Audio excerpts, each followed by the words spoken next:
This podcast replay is brought to you by Moody S Dental. They offer same-day dentistry with the latest CEREC technology. Take advantage of your insurance benefits for 2019 before the year runs out and they're all gone. Call 305-821-0231 or moodysdental.com. Bobby Rosinski, by the way, from 7:30 The Game in Charlotte. You can follow him on Twitter at Bobby Rosinski. And he is kind enough to join us now to talk a little bit about what's going on with the Panthers. Bobby, good afternoon, my brother. How are you doing? Doing really well. I appreciate you having me on. It is my pleasure. So talk to me. Was it a surprise, a shock, the timing, or that it happened anyway? Did you see it coming? Is it something that needed to happen? How do you see it?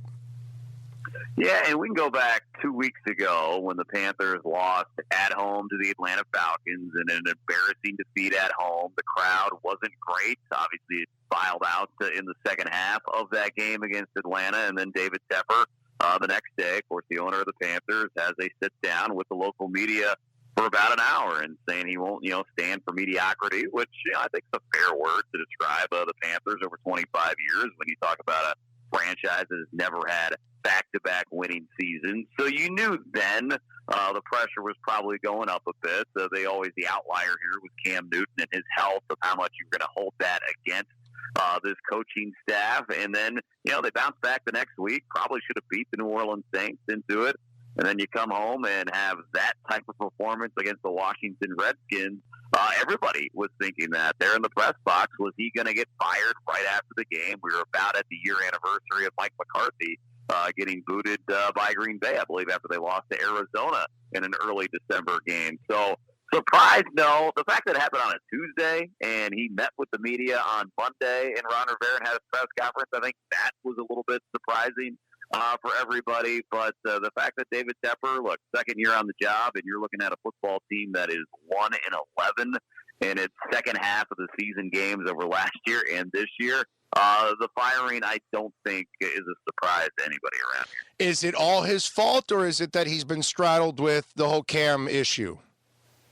No, I think it's a combination. Look, what I think hurts Ron Rivera, and he talked about Cam yesterday, which was an entertaining, 30, 40-minute press conference that Ron Rivera had on his way out the door, kind of giving his resume to everybody, and I'm sure we'll see him with another team here moving forward. The Cam part has to lay into it, and you heard him yesterday say, look, first half of the season last year under Norv Turner, the Panthers are 6-2.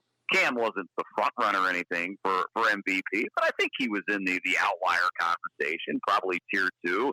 Then the Pittsburgh game happens and the team falls apart. Now, can I look at Ron and playing Cam maybe when you knew he wasn't healthy? And we go all the way back to the first shoulder injury, which happened in a game against the then San Diego Chargers. And there was Cam out there the final couple of games, and it never made sense to me. They were out of the postseason. They were eliminated, yet there was Cam playing. Then surgery happens a couple months later. Doesn't happen until like March.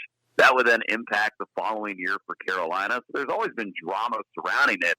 What I feel like what hurt Ron probably the most is he's a defensive guy. And this defense, it's bad in Carolina right now. I mean, Luke Kuechly, a guy that we assume probably on his way to the Hall of Fame, has not had a Hall of Fame type season.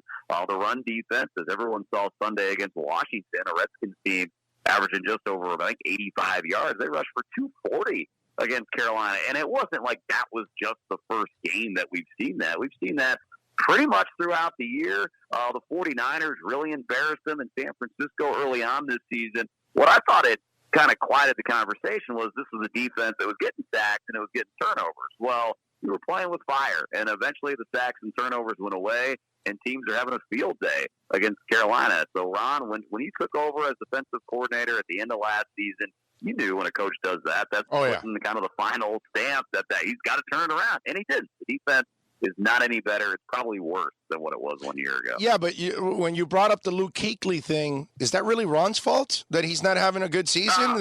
That's probably all the concussions and everything that Luke has had. It's taken a toll on the poor man.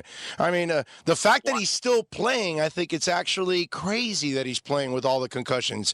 I mean, that scene of him getting carted off and crying, it is as depressing as it gets when you see something like that.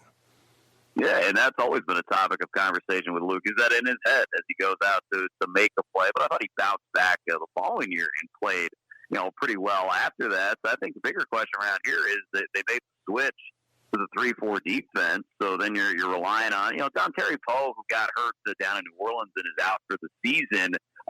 He was playing okay this year. I thought he was a disappointment last year. Gerald McCoy comes in here. I mean, we go across the board, and guys just aren't playing at a great level. Are they put in positions to be successful? Because with Luke, it's funny. If you go back and watch, especially the big run the last weekend, I think it was Darius Geis had a 60-yarder in the first quarter, and it's a common theme. Well, you'll see Luke Kuechly is the guy getting blocked off that allows the huge hole to open up after the defensive line doesn't do their job. Look, it's a combination. It obviously isn't all Ron Rivera's fault for what went on for this team this year, but 9 years is it time to move on, and it's an easy move, I think, for David Tepper to make. All right, so obviously new owner wants to get new direction. Will that happen also at quarterback? Because the Kyle Allen kid had his moments, but it kind of tailed off now. How do you see the whole quarterback situation with Cam and Kyle Allen? And just another weird thing yesterday with Cam and the foot surgery. That announcement came, I don't even think that was an hour after Ron Rivera's press conference was over. My personal belief is Cam Newton is not going to be a Carolina Panther next season. We look at all the injury history he has around, the money that he'll be getting paid, which in terms of good NFL quarterbacks, we know it's not all that much. I mean, I think it's about $21 million. But the Panthers, they could move on if they want with save $19 million. I don't think you would just flat out release the guy. I think you could find somebody to make a trade partner with and make that deal happen. And then the Panthers, we look at Christian McCaffrey, James Bradbury, Shaq Thompson, Taylor Moton on the offensive line. A lot of guys that are going to be looking for money this offseason here for Carolina. And then when you're going to bring in, what is a new head coach? Tepper also mentioning that there's going to be an assistant GM, a vice president of football operations added to this team. It seems to me to be the time that you can make this move and go on from Cam Newton. And will that anger a lot of the people here in Charlotte? Yes, it will. It is a very split fan base when it comes of what people want to see happen with Cam Newton. You could go the easy route and just keep him around one more year since he's under contract. And as I mentioned, $21 million for a quarterback in the National Football League is not crazy.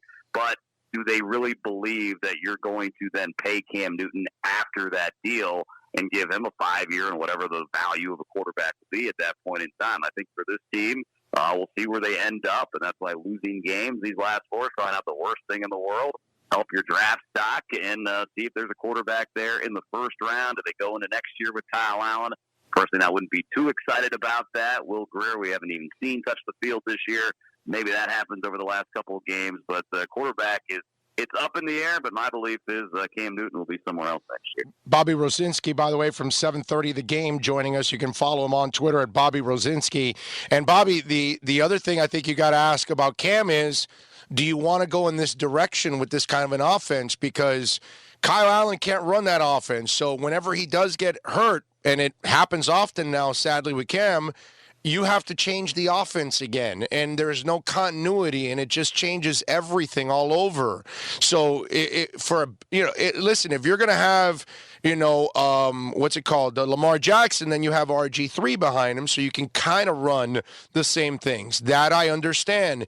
In Carolina's case, I think it really gets down to who you hire as head coach, right? Because the head coach is the guy that's going to decide, no, I want to run this kind of an offense that Cam can run. No, I want to go back to being more traditional. Cam does not fit that. Isn't it more about really not what the owner wants or anybody else, but who your head coach is? And that's the guy that's going to determine the philosophy of where Cam goes. Yeah, 100%. And, Greg Roman's a popular name being thrown out around here, as Tepper mentioned in his press conference the other day. Offensive mind, that's where the league is trending to. So we see Greg Roman in Baltimore right now with Lamar Jackson. It's interesting here in Carolina because you bring up, RG3 being the backup. Panthers never had a backup to Cam that was at least seen somewhat even at all similar. I mean, it was Derek Anderson here for 5, 6, 7 years. It was Derek Anderson. So Kyle Allen actually I thought fit a little bit better just in terms of Norv Turner and how the offense was running and really with Cam. And it was always so weird This team tried to kind of take away the running from Cam a little bit, but then you always got into every season. Once you get to like the fourth game, you go, you know what, that's stupid. Cam's got to be running the football, and Cam would be running the football 10, 11 times per game. But, no, I mean, whoever the head coach is, that's going to be a part of it. And if it was a Greg Roman type with his history, maybe it makes more sense that you keep Cam Newton around one more season. There's so many names being thrown out here right now of who could be that guy. But offensively, that's where this team, and I believe David Tepper is leading, and that will play a part, in Cam Newton's future. All right, so you weren't surprised that it happened. You think it was time. Do the fans basically felt it was time for a change? Yeah, no, I would say the majority of the fan base agreed with it. Now, the funny thing is that press conference yesterday, maybe people probably like him even more with how he came out there and, talked about his back-to-back winning the NFC South. But I think the majority of this fan base, they look back and they see, 9 years. That's a long time. He's the winningest coach that we've had here in Carolina. But since the Super Bowl, which 2015 season, February 2016, this is a team that's under 500. It's 29-31. I think they're 7-14 or 7-15 in the NFC South. So you're not winning the games that you got to win to have any shot of trying to make the postseason. So you're going to go 3 out of 4 years of not making it. I think this fan base, they appreciate Ron Rivera. You're not going to find anyone, and I heard you talking about Ron going into it. I don't know if you'll find a nicer guy, to be a head coach. He was great with the media here in this town, and he's going to be one that everyone's going to be rooting for to get another head coaching job. And I'm sure a lot of people around this town are going to be fans of wherever he goes. But in terms of this football team, I think you asked, 100 Panther fans, I would say at least 90 probably say it was right. It was the right move to make. Does Marty Herney survive all of this? I think so. And what we got from Tepper on Tuesday speaking about it is that he says, Marty is one of the best in terms of scouting college players, and he doesn't want to lose someone like that. The exact role, that's the one that's up in the air to me. Is he still the head GM? Is he the one making the decision when we talk Christian McCaffrey and a new contract this offseason? Because Tepper mentioned assistant GM and vice president of football operations, but more on the maybe analytics side. So are we looking at Herney leading more of the draft and somebody else comes in as in charge of more maybe the actual NFL team at that point in time? I don't know. I think that's just kind of wait to be seen here. Just someone that Tepper picked from the Steeler organization with his ties to come here, I think is a possibility. But Marty, in terms of at least being employed by the Panthers, I think that is safe at least for another year or two. But the exact role, we're just going to have to wait till January, February to find that out. Follow him on Twitter at Bobby Rosinski. He is kind enough to join us and catch his work there at 7:30, the game in Charlotte. Bobby, thank you for taking some time, my man. We really appreciate it. Thanks for having me. Have a great day. You got it, baby. There you go. Bobby Rosinski, man. Good stuff there. And just a tough one, man. I feel bad for Ron Rivera. It'll be interesting to see how they bounce back, who they get to replace him. Because he is one of those guys that is highly respected. And I don't think all of the stuff that was going on was his fault. I think he's kind of straddled with Cam. And I'm not the biggest Cam believer, man. I admire the crap out of Cam because he is one tough hombre, man, the way he plays and the hits he's taken. But I just don't think in the end he's the kind of quarterback that you need to win. It's not accurate enough. Well, I've heard you say this in the past. A coach is there for 8, 9, 10, you know what I mean? And it kind of like your speech, your motivators, it doesn't have the same impact because they've heard it before. Yeah. It's old. Yeah. Yeah. And based on the way everybody would engage and never say anything about River, like people like him. No, love him. Everybody. Once you hang around Ron Rivera, if you have a problem with Ron Rivera, right, you're the problem. Yeah. Basically. One of those type of people. Yeah. He's just that dude, man. It's that dude. I'm sure if he wants to, he's going to get a job. Yeah, fairly quickly. I think he will get a job. Now that's some people are talking about the Giants. Like Shermer's going to get fired, and that he would fit what the Maras would want, and that he's that kind of guy that could handle the New York media and the media would respect him and those kind of things. That would be interesting. He'll get a job, man. He'll get a job because he wants a job. Maybe he wants. He wants. He doesn't want to. You didn't see the press conference. No, you didn't see the press conference. No. Okay, that's why. He wants a job. He does. Yes. Okay. Yes. Well, all you had to do was watch a press conference yesterday. He's going to have a job. He's not going to sit back and earn his money or collect his check from this next year because he's out of work. No, if he can earn a check from somewhere else, he's going to do it. Well, you just know how some guys like to take a year and do a little TV or whatever, and just regroup. He's a football player, man. That's true. He's a football player. Yeah, blood. It is blood. There's a guy that is a linebacker. This guy. Yeah, for my Bears, I know. This guy is he's just one of those grinders, man. Right. He's going to want to come back. He's going to be dying inside if he's not working football. Somebody's going to give him a shot. I don't know where. There'll be a whole bunch of jobs open like there always is in the NFL. A third of the jobs usually become open or close to it every year. He will probably get an opportunity because there's no way that there's going to be that many candidates that are better than him. So, and proven and that he's been able to win and do a lot of things with that team. It's just the last few years with everything's gone on with Cam and Kuechly, those guys never stay healthy, man. They've been a sack of injuries, and Cam has just not been good enough. And they've changed the offensive coordinator there like 8 times to try to, correct Cam and get the best out of him. It is what it is.